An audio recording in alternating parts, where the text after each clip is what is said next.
My name is Cynthia Leonardo Tama. My name is Shana Anditawan. And I'm Kanil Ibis Pagala. So today we're going to show you to our barangay RH-Teros, Cotabato City. Let's go! As we look down at this street, we can see a pathway that begins at the corner and stretches all the way through the highway.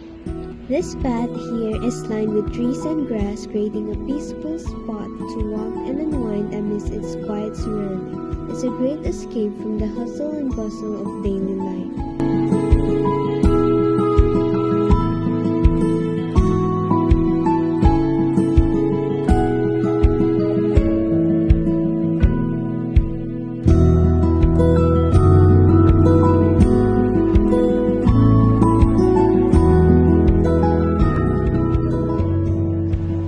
So as you can see, in our place, we have basketball court and health center beside the barangay office.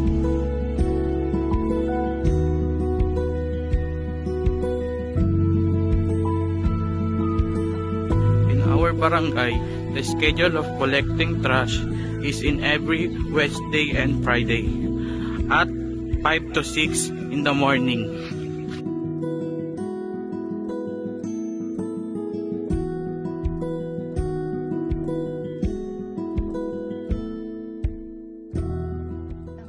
That's all for today. Thank you for watching. Make sure to follow and like this comment and section.